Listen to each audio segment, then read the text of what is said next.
el libro de Nehemías y llegamos ya al capítulo 7 de este estudio precioso que hemos llamado a esta serie La Restauración, porque de verdad queremos los pastores de esta iglesia que la vida de cada uno de ustedes sea restaurada para formar una iglesia restaurada. Dice 1 Pedro 2 que todos nosotros como piedras vivas, ahora en conjunto, por eso ahora ya no es un lugar, un templo exclusivo, ¿verdad? Qué bueno que tuviéramos un lugar exclusivo para glorificar a Dios, pero si no lo tenemos no importa, porque ahora cada uno de nosotros estamos formando ese lugar donde la presencia de Dios se manifiesta con todo su poder. Por eso dice el libro de los Salmos, ahí envía Jehová bendición y vida eterna. Donde están 2 o 3 congregados en mi nombre, ¿qué dijo el Señor? Ahí está Él, aquí está el Señor. ¿Cuántos dicen amén?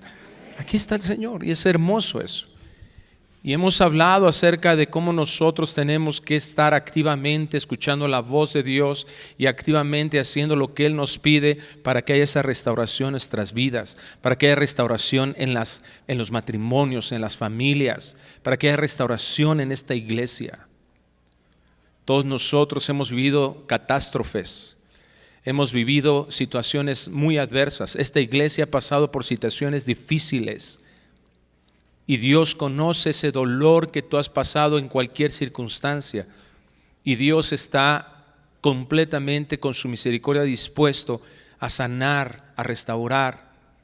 La sangre de Cristo, dice la Escritura, por su llaga somos curados. En Dios hay verdaderamente una restauración. Llegamos al capítulo 7 en donde vemos una transición para esta narración histórica. Este es el tipo de libro que estamos estudiando, Nehemías, una narración histórica.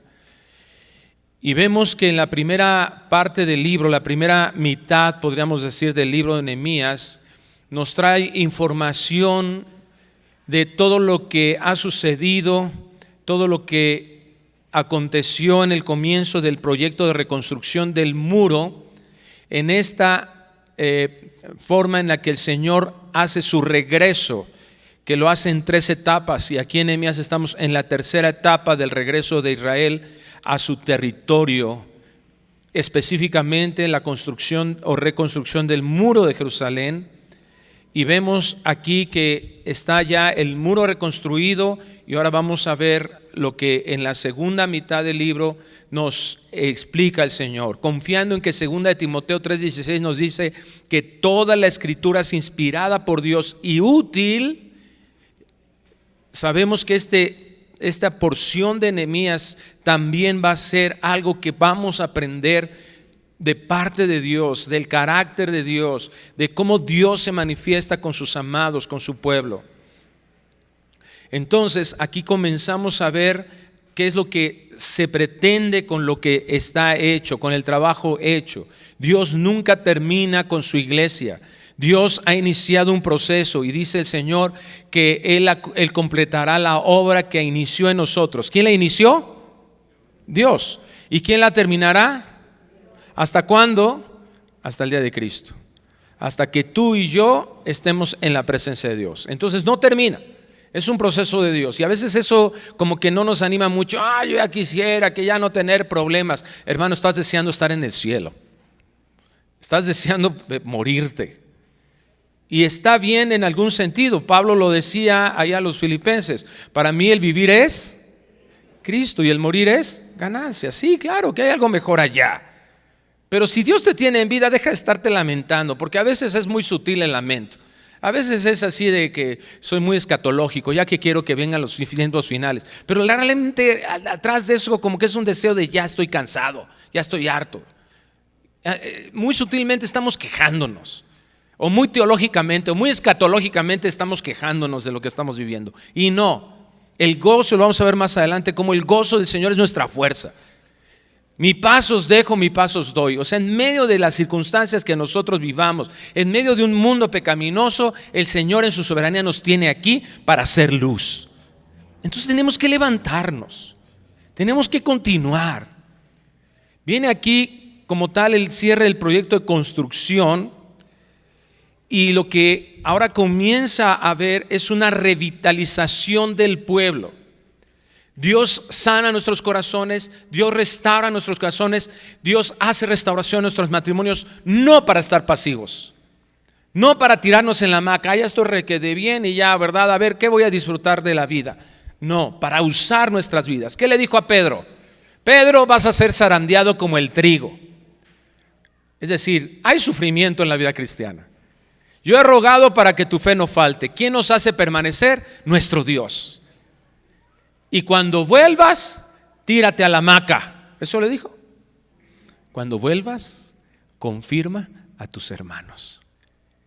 Todo lo que sucede en la vida de un hijo de Dios, Dios la usa para bendecir a otros. 2 Corintios 1 dice, vosotros vas a ser consolados, van a recibir una consolación para que esa consolación sirva para consolar a otros.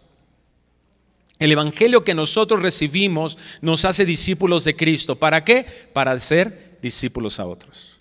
Entonces Dios está preparando ahora. No tan solo Dios nos restaura y nos pone en un neutro, en un cero. No, Dios nos restaura para equiparnos, para generar carácter en nuestras vidas y ser usados para hacer bendición para otros. Yo le ruego al Señor que esta iglesia crezca de tal manera, de un crecimiento a esta congregación de tal manera, para que todos los que están ahora sentados, el día de mañana en ese crecimiento estén parados sirviendo a otros. Vamos a necesitar para que esta congregación, para el crecimiento de esta congregación, si Dios lo permite en número, vamos a necesitar un lugar más grande. Entonces, si Dios lo permite así, pues más edecanes, más de seguridad, más maestros de escuela dominical, más personas que compartan. Entonces, quítate esa idea de que tú vas a estar viniendo y que vas a llegar a los 80 años así, vas a venir con tu bastón. Gloria a Dios, hermanito, ¿dónde está mi lugar? No, vas a estar con tu bastón allá afuera, ¿verdad? Bienvenido, hermano.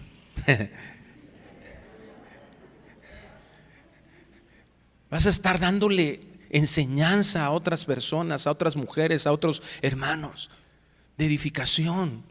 Eso es lo que Dios, esa es la perspectiva futuro. Ahora se está vitalizando al pueblo. Ya se reconstruyó el muro, ya se hizo lo que se necesita.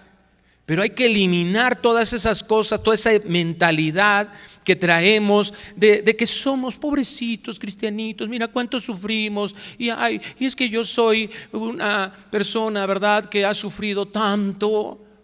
Y nos encanta meternos en esa capsulita de soy víctima de todas las circunstancias. Ya no eres víctima, fuiste víctima, ahora eres un hijo de Dios. Ahora eres una hija de Dios, una princesa del reino de los cielos, para extender el reino del Señor. Pero es bien cómodo. Oh, mis papás me trataron, es que yo recibí tanto abuso. No lo dudo, no estoy menospreciando lo terrible que fue tu vida. Pero en Cristo todas las cosas viejas pasaron. He aquí son hechas nuevas en Cristo. Ya deja eso. Ya deja de estarte sosteniendo la importancia, que creas que la importancia de tu vida es que tú fuiste una víctima. Ahora en Cristo eres un heraldo del Evangelio.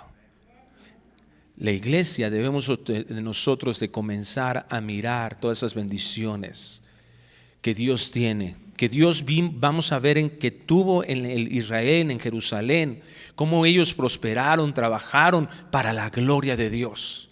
La iglesia debemos de nosotros tomar las medidas necesarias en nuestras vidas para ser fortalecidos y vivir en victoria. No sé cuántos de ustedes están inscritos en un discipulado.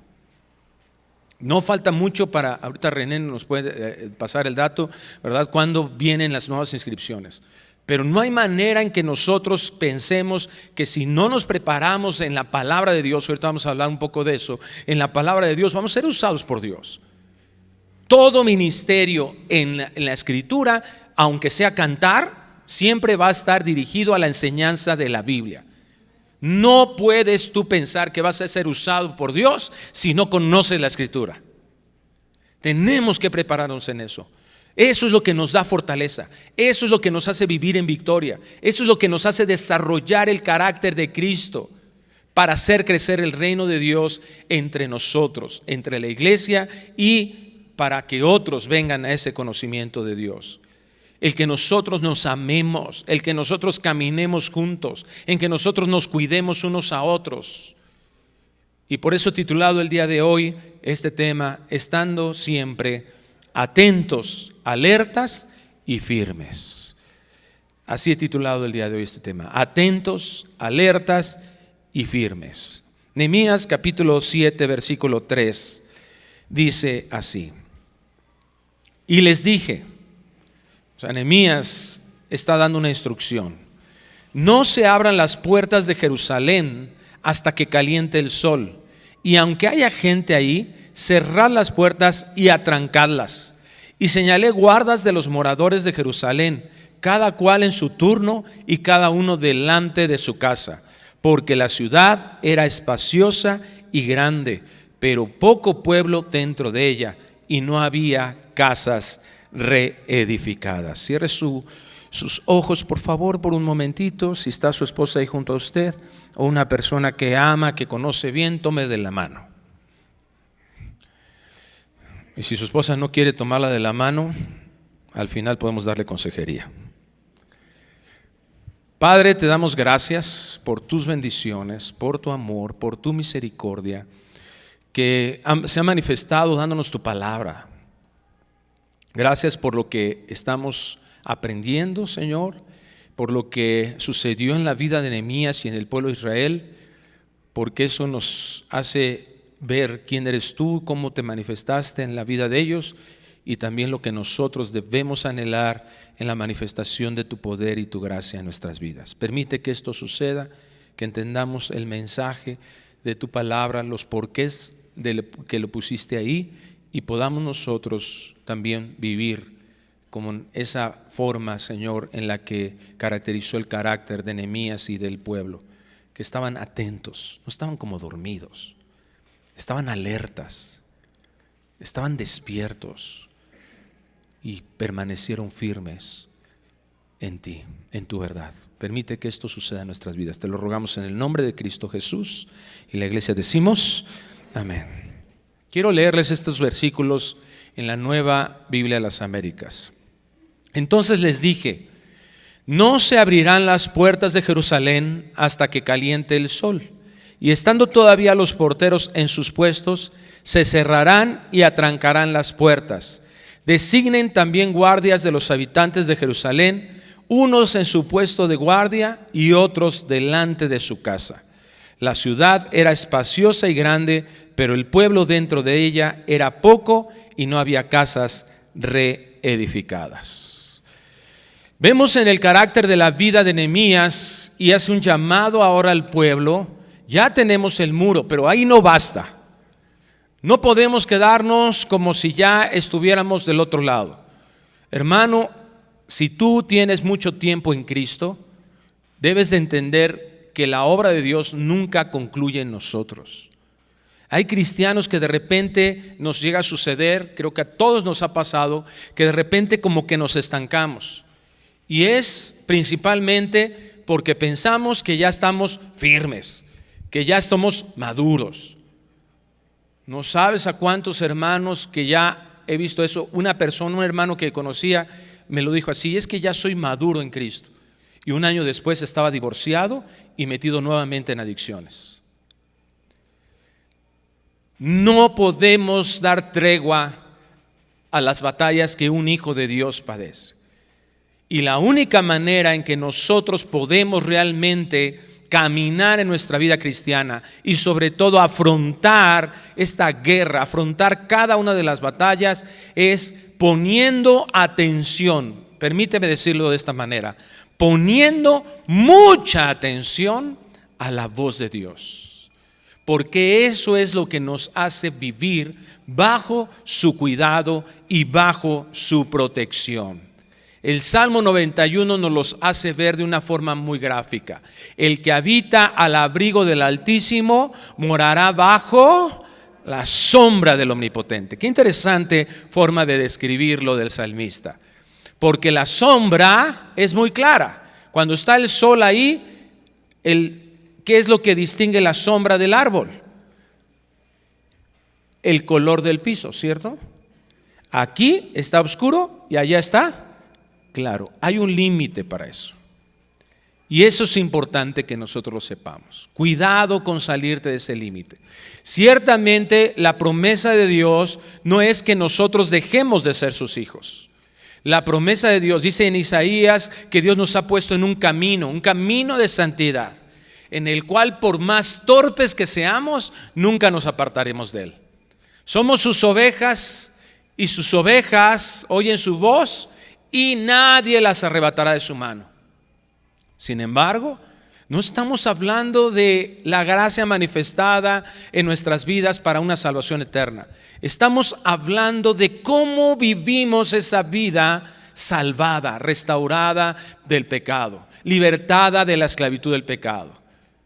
Nosotros podemos estar bajo la sombra del Omnipotente o de repente, ¿verdad? A pesar de que no nos salimos del camino de santidad, de repente, nos salimos de ahí, de esa protección, y la vida del cristiano padece demasiado. Y la vida del cristiano comienza a ser estéril. Y la vida del cristiano no da el fruto que debería de dar. Ninguno empezamos a tener discípulos, empezamos a abandonar las prácticas de santidad que Dios nos ha enseñado y que hemos podido palpar y saborear. Dejamos de estar en la presencia de Dios, deleitándonos de Él. Y eso no es un lujo que podamos darnos. No podemos darnos el lujo de dejar de oír, de dejar de atender y obedecer la palabra de Dios. Una falta de comunión con Dios. Y en 1 Corintios Él lo dice: el que crea estar firme, aguas.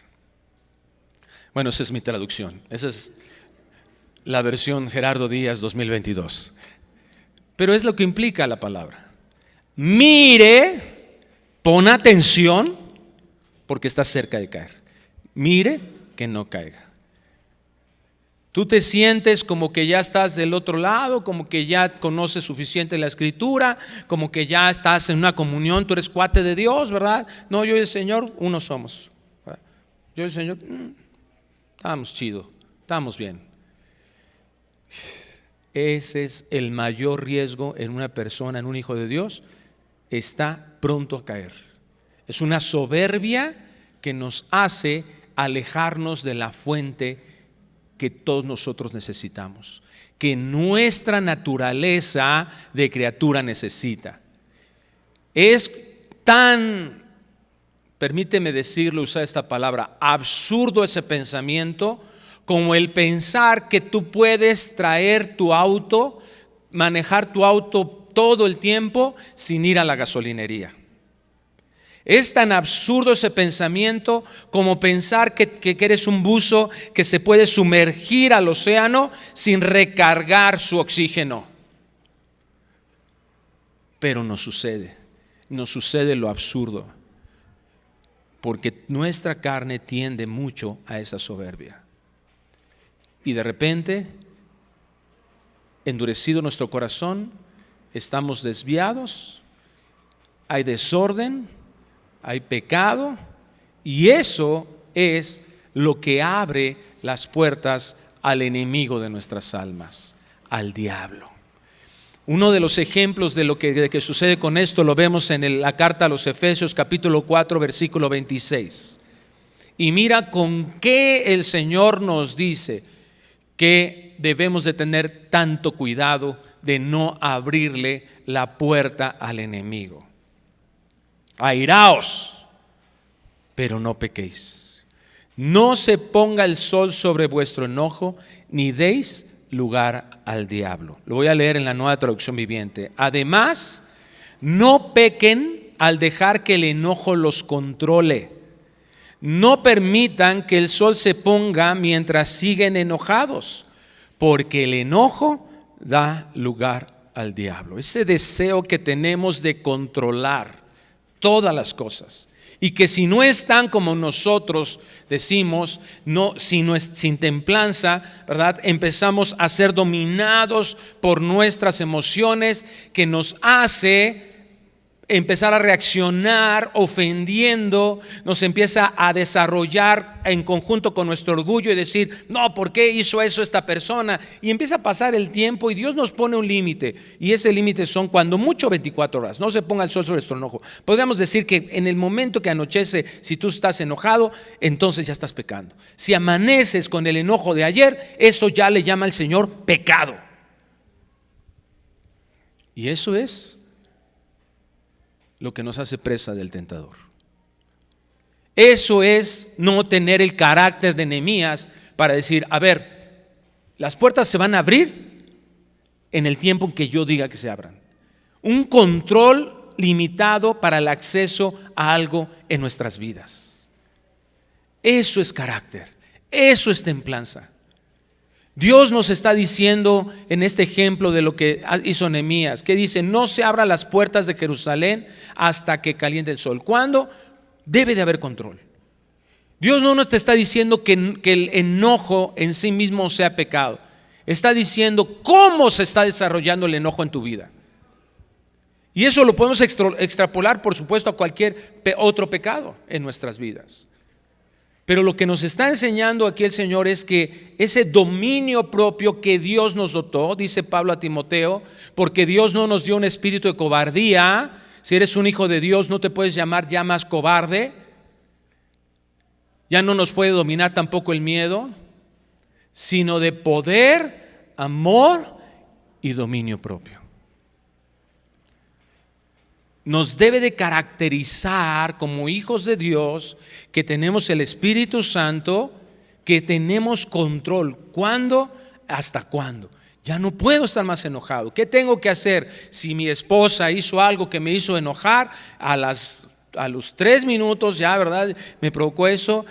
En lugar de estar hablando y vociferando, le pongo un límite en mi boca, porque dice que la lengua es como un fuego que se incendia, y le pongo límite al tiempo en el que yo puedo estar pensando en la ofensa recibida. Porque si yo le sigo dando tiempo a eso, lo único que sé, de acuerdo a lo que la Escritura me dice, es pecado.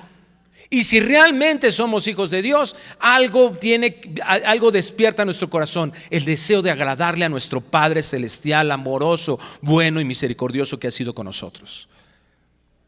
Entonces yo tengo que saber que tengo que ponerle, una puerta es eso, un límite. Yo tengo que ponerle límites a mi vida. Yo ya no puedo estar viendo todo lo que veía antes. Yo ya no puedo estar hablando todo lo que hablaba antes. Yo ya no puedo estar oyendo todo lo que oía antes. Y aunque haya gente allí, cerrar las puertas y atrancarlas. ¿Qué decisiones que tenemos que tomar al respecto de aquellas cosas? Las que sean necesarias. Ahora, no podemos nosotros pensar o estar mirando esto como un aislamiento al mundo. No es el diseño de Dios, como lo dije hace un momento. Cristo no oró por nosotros para que fuéramos extraídos en el mundo en el momento en que nos convertimos. No, ¿cómo fue la oración? Señor, no te pido que los quites del mundo, sino que los guardes del mal. Es posible vivir en el mundo, pero cerrando las puertas a nuestros enemigos. Es posible estar aquí haciendo discípulos, pero sin permitir que haya pecado en nuestras vidas. Tenemos que empezar a ser cuidadosos. ¿Dónde necesitamos poner límites? ¿Dónde necesitamos poner guardas? Dice aquí, señalé guardas a los moradores de Jerusalén, cada cual en su turno y cada uno delante de su casa. Cada uno de nosotros tenemos que empezar a distinguir cuáles son esas áreas en las cuales debe de haber una protección especial para nuestras vidas. Y tener cuidado de no añadirle pecado al pecado. Hablaba con una persona, no de esta iglesia, por eso doy el testimonio, no les voy a decir el nombre, pero en la semana me hablan, no, es que tenemos problemas y seguimos igual en la casa y esto y aquello, y entonces me dijo, pues yo por eso ya renuncié a mi ministerio, porque no quiero llegar a ministrar a la iglesia de hipócrita. Y si nosotros lo vemos eso humanamente, ¿qué decimos? Wow, qué hermana tan santa. Qué honestidad, o exaltar algunas cosas, parece piadoso eso. Pero yo le dije, ok, creo que el asunto en el matrimonio, en la familia, es pecaminoso, ¿verdad? Sí. ¿Quién te pidió que le cantaras o que le sirvieras en edecanes o que le sirvieras en seguridad o que le sirvieras en escuela militar? ¿Quién te lo pidió? Dios. ¿Quién te llamó a eso? Dios. Entonces, ¿por qué piensas que desobedecer más a Dios es una solución?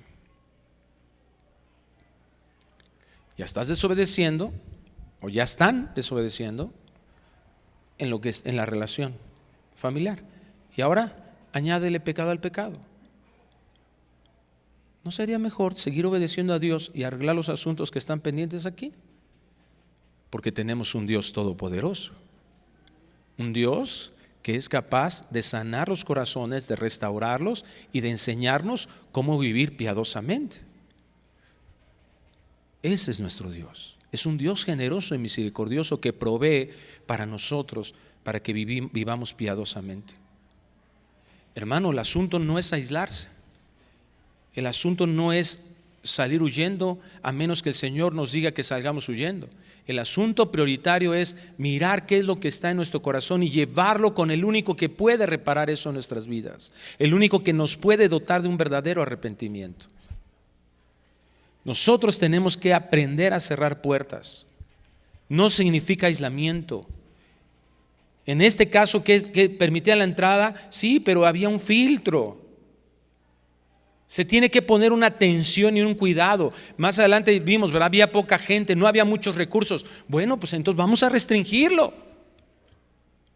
Muchos de nosotros estamos tan ocupados en tantas cosas y empezamos nosotros a querer solucionar todo en nuestras vidas.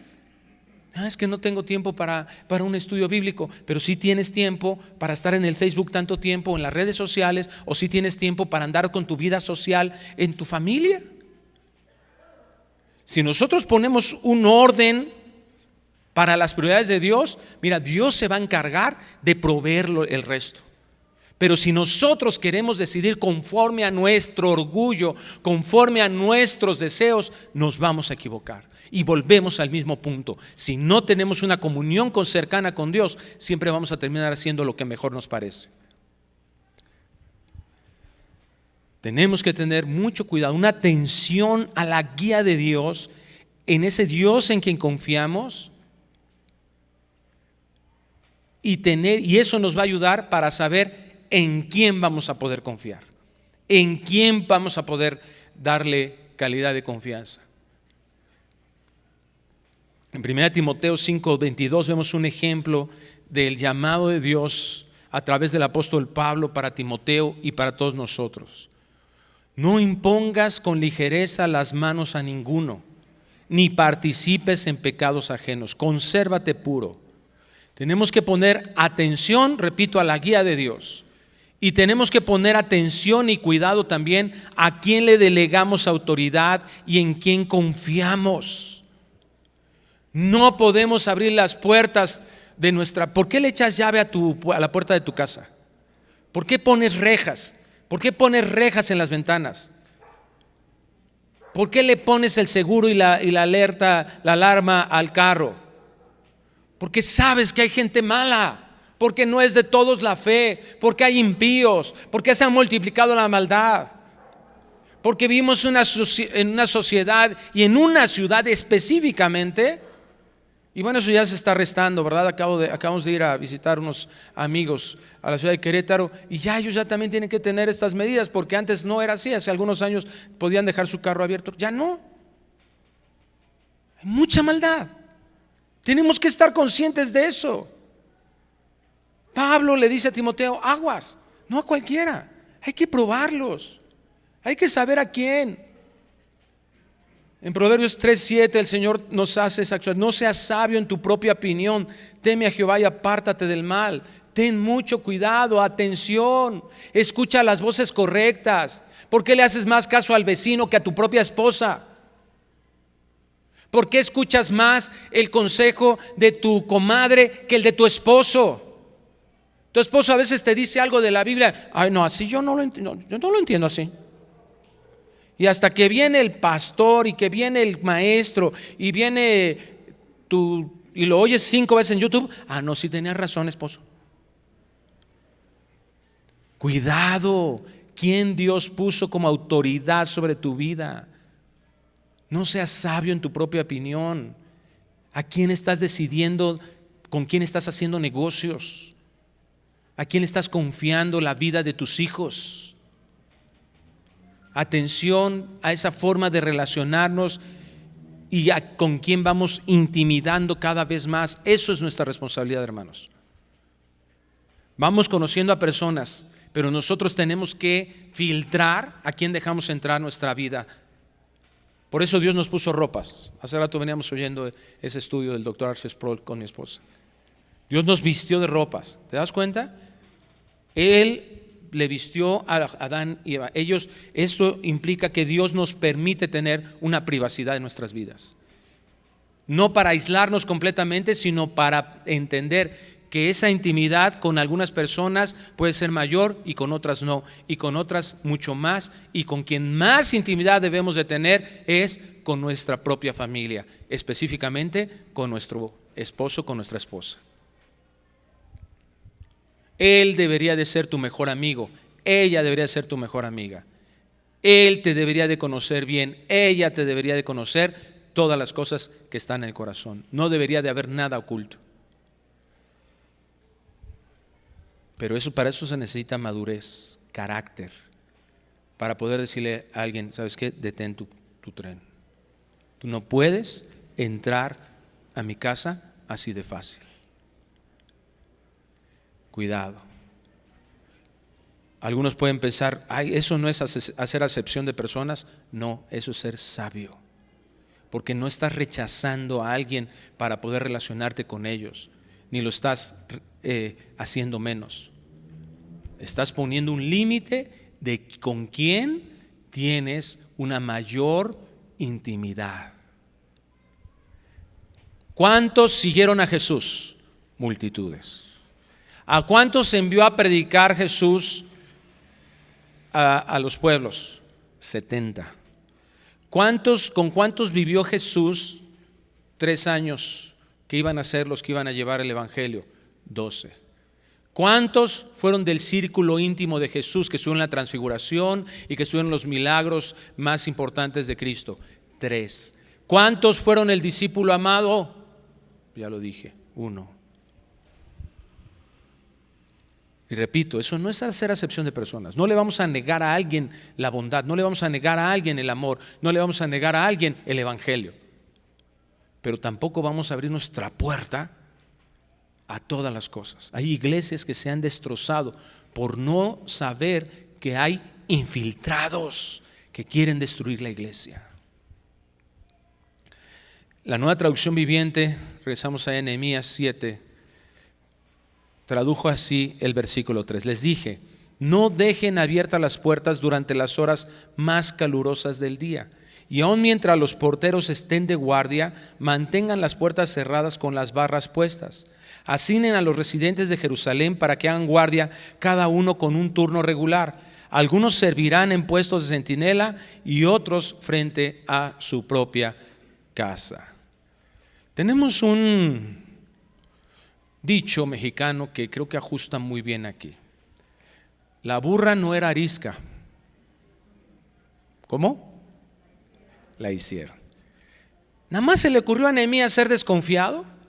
Amoneció a Nehemías así, ¿verdad? Y recibió una revelación de, hoy vamos a cerrar las puertas y no nos vaya a pasar algo.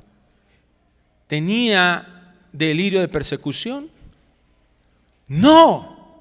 ¿Qué nos enseñan los otros 6 capítulos? Los canijos enemigos.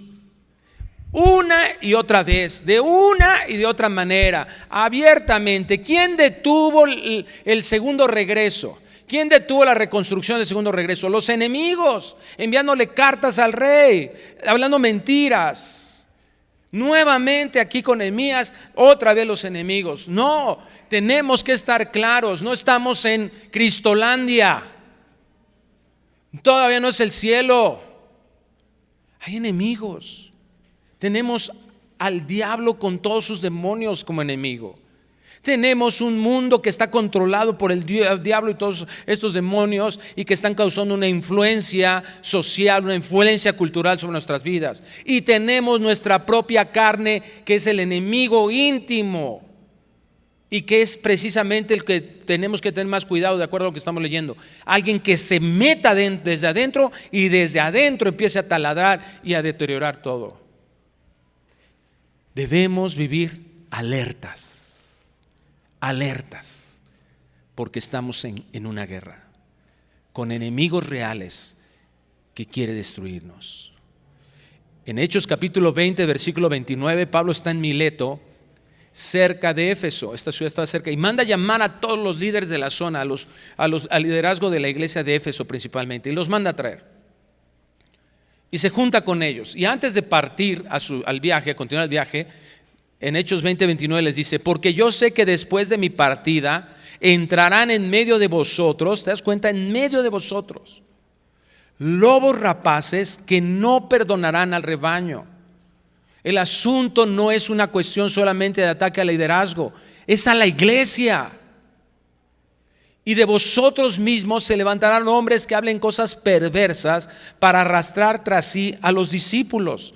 Por tanto, velad, acordándonos que por 3 años de noche y de día no he cesado de amonestar con lágrimas a cada uno. La Biblia al día tradujo Hechos 20:31. Por tanto, estad alerta.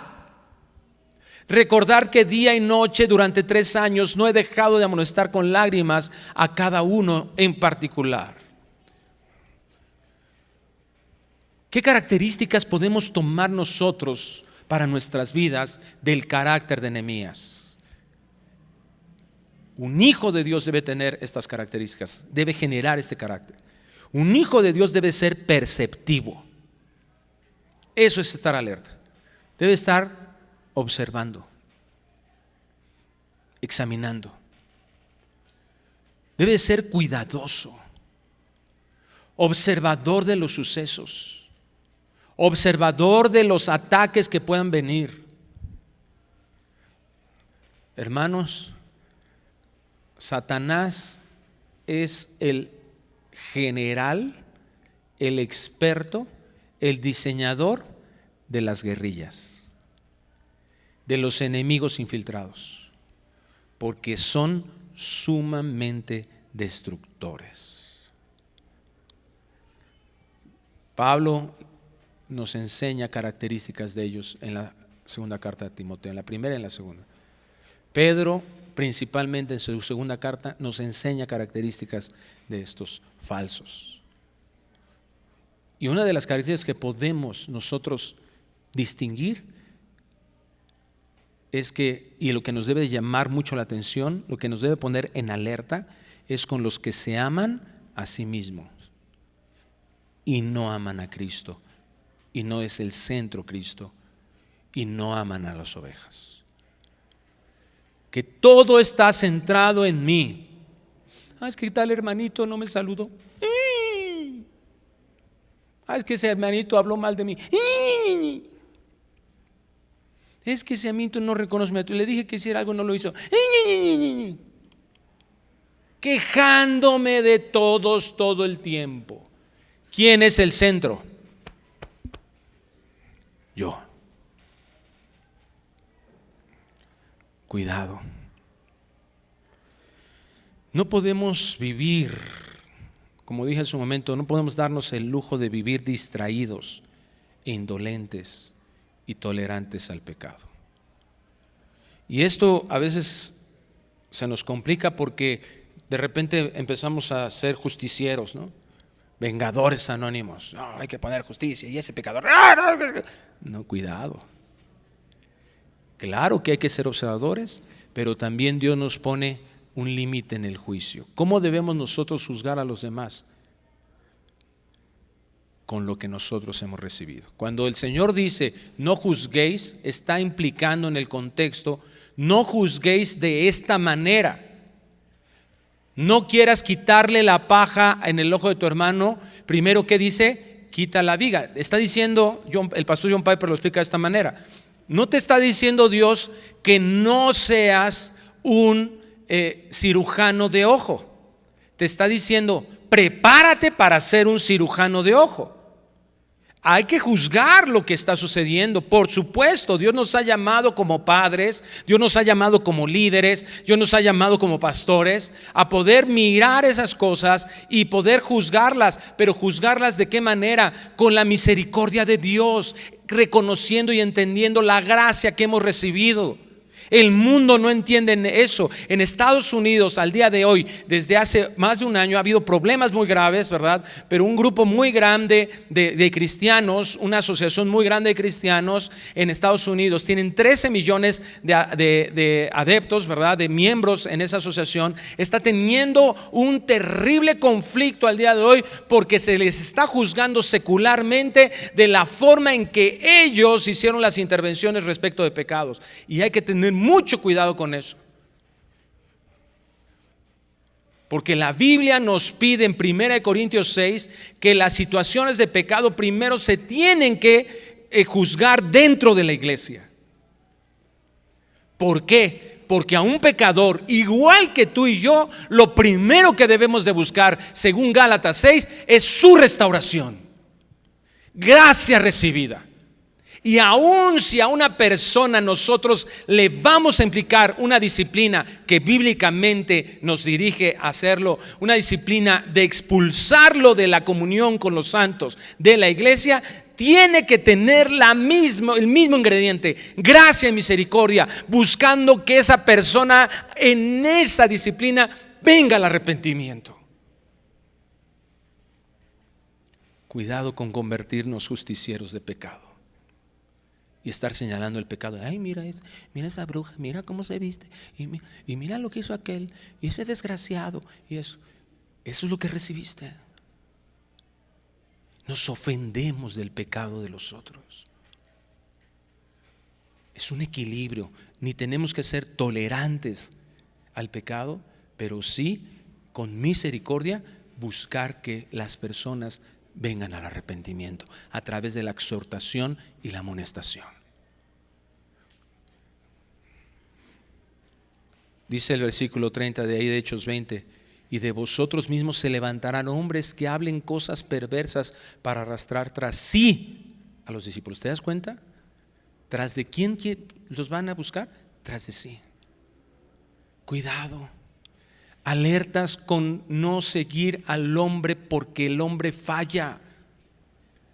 Seguimos a Cristo. Y si Dios pone una autoridad, amén, gloria a Dios. Pero esa autoridad es otro hermano nuestro.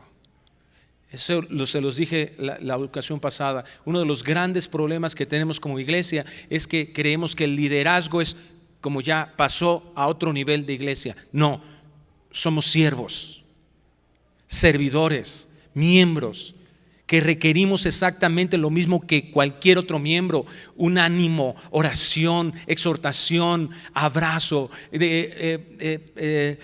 ánimo, amonestación. No por ser pastor no necesito de eso, no porque soy líder no necesito de eso. Pregúntenle a mi esposa. Bueno, no le pregunten, va a sacar una lista muy grande. No, si quieren pregúntenle. Tengamos cuidado. Habrá quienes nos sorprenda su traición, nos decepcione su corazón. ¿Sabes que Judas fue el único que Cristo le menciona en los evangelios de forma personal y le llama amigo? El único discípulo que Cristo hace con él personalmente. Me gusta hacer esta reflexión. ¿A cuántas personas le dices, ahí te encargo mi cartera? A veces ni a tu esposo, ¿verdad? Menos, dice mi esposa. ¿A quién dejas que sopee su concha en tu leche? ¿A cualquiera? Ese fue Judas. Acabo de hacer una descripción de Judas. El ataque que puede ser más doloroso en la vida cristiana, en el liderazgo, es la traición de aquellos que has invertido, que aquellos has cuidado, que aquellos que has amado, que has estado con ellos en sus tiempos, en los mejores y en los peores. Esos duelen, pero hay que seguir adelante. Seguimos a Cristo. ¿Cuándo no vas a seguir los pasos de un falso maestro? Cuando tú estés convencido, convencida de que estás siguiendo los pasos de Cristo. Oye, es que me hablaron para invitarme a otra congregación y todo. Es tu decisión. Nadie te va a amarrar, pero también es tu responsabilidad. Cuidado, porque aquí da una característica impresionante. Van a arrastrar tras sí a discípulos. Una persona que te diga, vente conmigo, ya duda de su llamado. Un maestro de la palabra, alguien que es un siervo de Dios, va a saber que el crecimiento no lo da su marketing. El crecimiento de la iglesia, si tiene un llamado verdadero a servirle, el crecimiento de la iglesia no lo da el estar haciendo ahí, promulgando, ¿verdad? El crecimiento, dice la Biblia, lo da el Espíritu Santo. Él es el que añade quiénes irán y quiénes estarán. Dice el versículo, regresamos a Nehemías 7:3. Asignen a los residentes de Jerusalén, lo estoy leyendo en la Nueva Traducción Viviente. Asignen a los residentes de Jerusalén para que hagan guardia cada uno en un turno regular. Algunos servirán en puestos de centinela y otros frente a su propia casa. La iglesia debemos unirnos, comunicarnos, ser prudentes y mantenernos seguros los unos con los otros. La lealtad es una virtud que debe desarrollarse en el corazón de cada uno de nosotros, de la iglesia. No estoy hablando de consentir o participar del pecado, no, amarnos. Y dice una de las características de 1 Corintios 13 del amor es que no hace nada indebido. Entonces, si tú amas a alguien, si tú amas a la iglesia, si tú amas a tus hermanos, si tú amas a tu familia, no te puedes hacer ojo de hormiga con su pecado. Mateo 18 dice que tienes que reprenderlo, amonestarlo, ¿qué está pasando, hermano? No ofendido, no, ¿cómo puede ser posible que caíste en este pecado? No, hermano, me duele que estés en esta condición. ¿Cómo puedo ayudarte? Y va a haber quien nos acepte en la ayuda, y va a haber quien nos manden, como decimos, a volar. Pero seguimos ahí amando, porque así fuimos amados. Con todo respeto, ¿cuántas veces mandaste a volar al Señor? Y Él no restó su amor hacia ti. Versículo 4 de Nehemías 7. Porque la ciudad era espaciosa y grande, pero poco pueblo dentro de ella, y no había casas reedificadas. Cuando nosotros miramos a la iglesia unida, la unidad de la iglesia, si nosotros tenemos eso en nuestro corazón de cuidarnos, de tener un cuidado mutuo, eso nos hace permanecer firmes haciendo la obra de Dios. No importa si somos pocos comparado con el mundo, estamos en la verdad que Dios dice que es verdad. En Mateo 7:13 dice, entrad por la puerta estrecha, el Señor en el sermón de monte, porque ancha es la puerta y espacioso el camino que lleva a la perdición, y muchos son los que entran por ella. Una vez una persona me decía eso. No, pero pues como yo sé, yo creo que el catolicismo está bien, ¿no? Pues tantos que hay. No, pues te equivocas, no es la religión más grande ya ahorita. Ya es el Islam. Pero lo que nos está diciendo el Señor, que lo popular no es lo que es correcto, no es la verdad. Versículo 14, Mateo 7, porque estrecha es la puerta y angosto el camino que lleva a la vida, y pocos son los que la hallan. Los que Dios conceda Déjame decirte algo de mi corazón de pastor. El estudio más lindo que yo he podido dar en mis, ya se me olvidó cuántos años tengo de pastor, 17 años, casi 17 años de pastor. El que más disfruto es cuando es con una persona. Es bien lindo, o sea, puedes hablar más cosas, intimar más, de verdad, se siembran cosas. No estés esperando a que, ahora que el Señor me mande a las naciones y en un estadio. Ese era uno de mis propósitos en la vida de adolescente. Cuando yo aprendí a tocar piano, ¿verdad? Empecé a tocar en la alabanza. Yo le decía, Señor, concédeme algún día estar enfrente de miles de personas y tocar ahí. Y el Señor ahí en un congreso juvenil de la iglesia donde yo asistía, un día me dijeron, vas porque no está el pianista. Y yo, ¡ah! Y ahí enfrente de 17,000 personas, y yo, llorando así, tocando y adorando. Señor, me concediste mi petición. ¿Y a quién discipulaste? ¿Quién está caminando junto contigo para conocer más a Dios? Si es uno, si son tus 2 hijos, amén, dale, discipúlalos. Con los que Dios te ponga, si te pone más, si te pone una familia al cruzar la calle, si te pone una familia de aquí con la que puedas. Pero debe haber ese corazón de ser edificados unos a otros mutuamente. Ya dejemos de estarnos escondiendo con una careta de religiosidad en que pongo bajo mi velito, ¿verdad? Y nadie se mete en mi familia porque, pues no, para que no vean que los problemas que estamos teniendo en la familia. Ay, hermano, te cuento los míos. Dice mi esposa que no, sí. ¿Para qué se casa con un pastor? Te cuento los míos, hermano. ¿Quieres eso?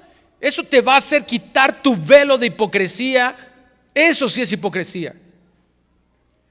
Que no quieres que nadie se relacione contigo, nadie metes a tu familia, que tus hijos no se aconsejen con nadie, porque van a sacar los problemas que tienen. Se te ve en la cara.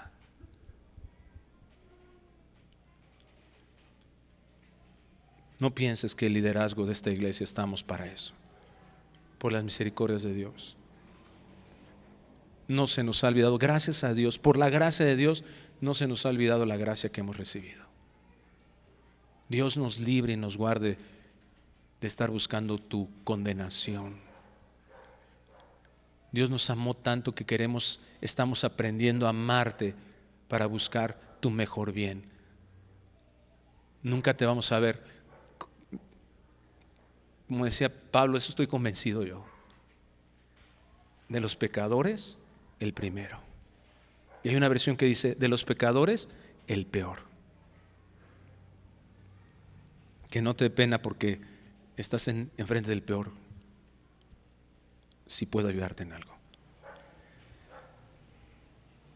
Dice en 2 de Pedro 1:10, por lo cual, hermanos, tanto más procurad hacer firme vuestra vocación y elección, porque haciendo estas cosas no caeréis jamás. Dios nos ha dado una nueva naturaleza como hijos de Dios. Dios nos dejó su palabra para que unidos podamos seguir adelante, firmes, como dice ese himno, firmes y adelante. Dice la Nueva Traducción Viviente, así que, amados hermanos, esfuércense por comprobar si realmente forman parte de los que Dios ha llamado y elegido.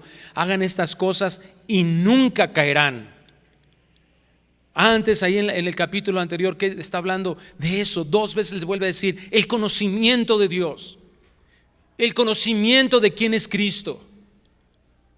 La palabra de Dios para todos lo traduce así que, hermanos, Dios los llamó y los eligió. Esfuércense por demostrarlo en su vida y así nunca caerán. Ya basta de pensar que la teología en nuestra cabeza es suficiente, de que no estemos tan orgullosos de que en esta iglesia se predica sana doctrina. ¡Wow! ¡Qué bueno que prediquemos sana doctrina! El asunto importante es vivirla, aplicarla a nuestras vidas. ser lo que Dios quiere. Hermanos, el trabajo en la obra no depende de un gran hombre, un gran predicador, sino de un grupo de fieles a Dios, dispuestos a agradar a Dios. Cierto que Dios levanta líderes con un corazón de servicio que son un ejemplo de un amor a Él, de un amor a su pueblo y de un amor a su palabra. Tengamos cuidado de no estar alerta y permitirnos falsas enseñanzas. Cartas pastorales que hablan de eso, no es casualidad. Dios nos está diciendo, cuidado a quien le prestas oído y atención. Cuidado con aceptar enseñanzas que se ajustan y deleitan a la carne y no se enfoquen solamente a nuestra comunidad e individualidad.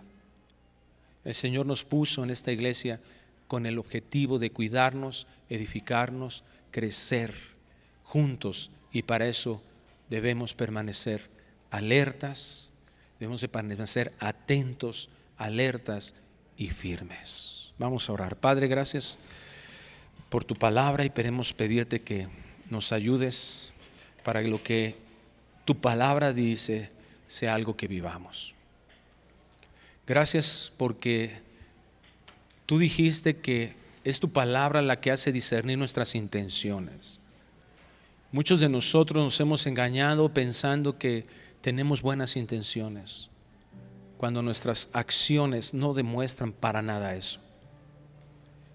Señor, que sea tu palabra la que nos haga mirarnos las intenciones de nuestro corazón, para que decidamos traerlas delante de ti y decir, Señor, esto no es lo que te agrada y solamente tú puedes hacer algo con eso. Y lleguemos al verdadero arrepentimiento. Si tú el día de hoy no has tomado la decisión de recibir a Jesucristo como tu Señor, como el dueño de tu vida, como al que le perteneces, porque es tu Creador y ahora Él pagó por el rescate de tu vida, como tu Salvador, porque todos nosotros merecíamos el infierno, merecíamos estar por toda la eternidad apartados de Dios. Si tú el día de hoy has podido comprender tu condición de pecado, el merecimiento de un castigo eterno de ese pecado, pero también la gracia de Dios en el que esa justicia no llegó a ti, sino fue recibido el castigo en Cristo por amor a tu vida.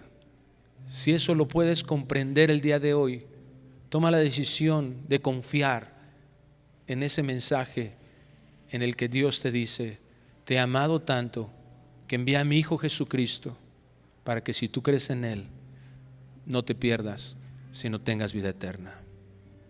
Yo quiero invitarte que si tú no lo has hecho antes, si no es una realidad del nuevo nacimiento en tu vida, el día de hoy díselo a Dios y dile, Señor, sé que he pecado y merezco tu castigo y merezco vivir por toda la eternidad apartado de ti.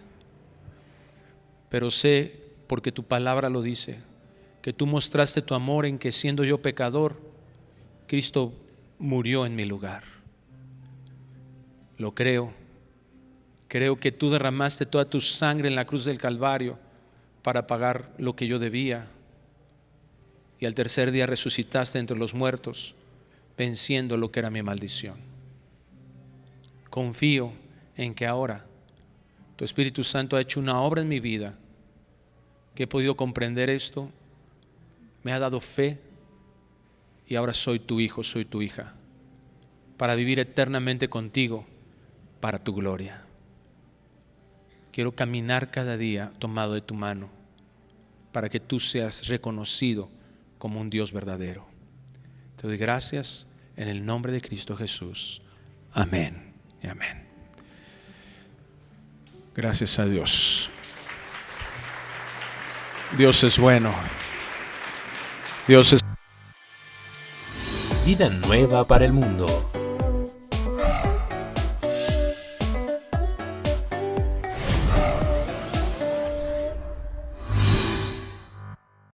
Queridos amigos, ¿cómo están? El día de hoy les tengo una mala y una buena noticia. Lamentablemente se nos acabaron las habitaciones que teníamos para este retiro de matrimonios y ahora familia. Sin embargo, ¿qué crees? traigo una noticia maravillosa. El Hotel Iberoestar nos acaba de abrir nuevas secciones ahora en el Paraíso Beach y en el Paraíso del Mar para que tú y tu familia puedan acompañarnos en este gran retiro.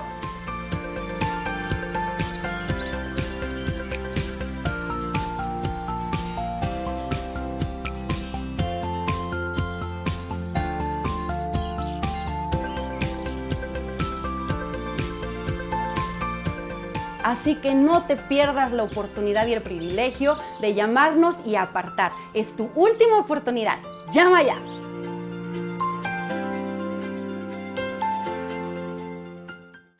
Queremos anunciarles con mucho gusto que tenemos ya disponibles más de 2,000 conferencias en audio y video, en memoria USB y en descarga también, tanto el Antiguo como el Nuevo Testamento y diversas series más. Les recomendamos y les sugerimos que las adquieran.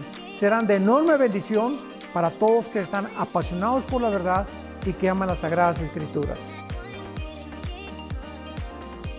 Me da mucho gusto poder anunciar mi nuevo libro titulado El Anticristo, un libro que contiene realmente información bíblica, desde luego, como de dónde surgirá el Anticristo, quién va a ser el Anticristo, si va a ser un sistema o un ser humano, y poder llegar a un punto donde nos convertamos en esclavos de este hombre que surgirá en el Medio Oriente. Les invito a que lo lean, estamos seguros que va a ser de muchísima edificación para todas sus vidas. Vida nueva para el mundo.